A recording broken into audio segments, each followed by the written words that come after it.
December 7th, 1941.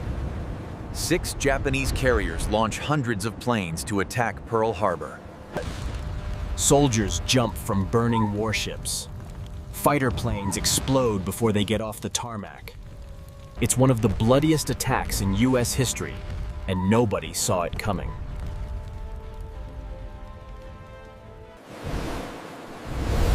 But let's change one thing. Anchored off island is something no one understands. A 100,000-ton nuclear-powered supercarrier from 2017, the USS Gerald R. Ford. Dropped into a battle it was never meant to fight. So what happens when the most advanced carrier on Earth is unleashed during one of history's most infamous attacks? Can it turn the tides of war? Or is it just one carrier against 6? First, let's look at exactly what we just dropped into 1941. The Gerald R. Ford. Spans nearly 1,100 feet, or 3.5 football fields, is powered by 2 nuclear reactors that could run for 20 years without refueling, weighs 100,000 tons, or 200 million pounds, and moves 35 miles or 56 kilometers per hour. It's got a dual-band radar system that can track hundreds of targets simultaneously from over 250 miles away, as well as 75 onboard aircraft, including FA-18 Super Hornets that fly open at Mach 1.8. F-35C Lightning II stealth fighters invisible to 1941 radar, EA-18G. Growlers that can fry enemy electronics, and E-2D Hawkeye planes with 350 miles of radar coverage.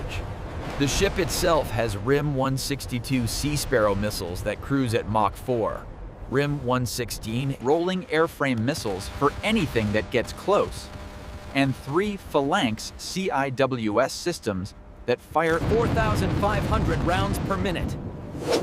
But Admiral Chuichi Nagumo's strike force is no joke either. So, let's see what we're up against. In total, there are 6 fleet carriers: Akagi, Kaga, Soryu, Hiryu, Shokaku, and Zuikaku, the apex predators of 1941 naval warfare, whose air wings pack 353 aircraft flown by the best pilots in the world. Among these aircraft are the fast and agile Mitsubishi A6M0, Aichi D3A dive bombers, and Nakajima B-5N torpedo bombers, carrying specially modified shallow water torpedoes designed specifically for Pearl Harbor. These pilots have trained for months. They built scale models of Pearl Harbor and practiced until they could fly the attack route blindfolded. The Japanese plan is to send in 2 waves. The first to hit airfields and battleships simultaneously to prevent American response, and the second to take out whatever's left. It's devastating, and historically it works perfectly. 5:30 a.m. Japanese pilots get their final briefings 230 miles northward of Oahu when the Gerald R. Ford's radar operators notice something interesting. Blips on their screens appear to be moving directly towards them at 180 knots. The Ford's Combat Information Center lights up, and within seconds, the ship's computers identify all 183 aircraft in the first wave. The radar tracks their altitude, speed, heading, and even estimates their fuel. The carrier's captain doesn't hesitate, and general quarters sound throughout the ship, ordering pilots to their aircraft. Within minutes, electromagnetic catapults begin launching the first fighters to respond. By 6 a.m., a squadron of Super Hornets is airborne, climbing rapidly to 40,000 feet. Below them, Japanese pilots in open cockpits are still 150 miles from Pearl Harbor. Completely unaware they're being stalked. The first AMRAAM missile launches at 6:45 a.m. From the Japanese perspective, Petty Officer Takeshi Maeda is checking his fuel gauge when the plane next to him disintegrates before his eyes. There was no warning, and still no enemy in sight. Panic ripples through the formation as pilots search for an enemy that's attacking. Attack formation that took months to perfect dissolves into chaos in seconds.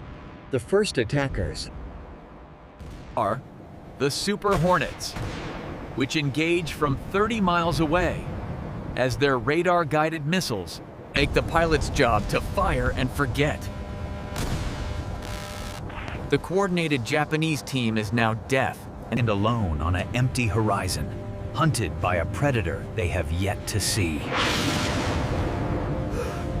The first wave loses 60 aircraft before Pearl Harbor enters view, but the Japanese press on to finish their mission. As the pilots approach Pearl Harbor, they meet the Ford's second line of defense. F-35C Lightning IIs circling them at 15,000 feet. The Japanese pilots finally get to see who they're fighting. But the F-35s engage with infrared missiles that lock onto engine heat, and the outcome is the same. More Zeros fall from the sky, leaving trails of thick smoke in their wake. While the fight rages above, torpedo bombers drop to wave height in a desperate attempt to make their attack run. At this point, the Ford's Phalanx CIWS system activate, firing thousands of tungsten projectiles that shred any unauthorized aircraft that enter within a 3-mile radius of the carrier. By 8 a.m., when the attack should be reaching its crescendo, Battleship Row sits untouched.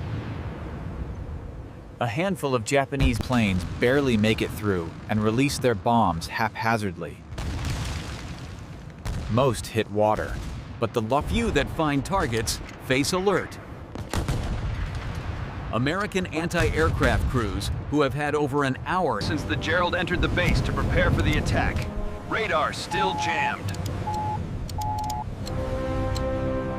Japanese carriers have no idea what's happening. So, their only option is to assume they're still on schedule and send out the second wave. 170 aircraft heading directly for a nest of Super Hornets, with missiles ready waiting at 35,000 feet. The massacre only intensifies as the Japanese formation enters Pearl Harbor's airspace. Now they face not just jets, but by 9:45 a.m., the second wave has lost over 140 aircraft. But the Ford isn't. Clears. The Battle of Pearl Harbor has become Japan's worst naval defeat. They lose over 300 aircraft, 4 fleet carriers, and their best pilots. While American casualties number in the dozens, and the Pacific Fleet is ready for war. Or what do you think would happen?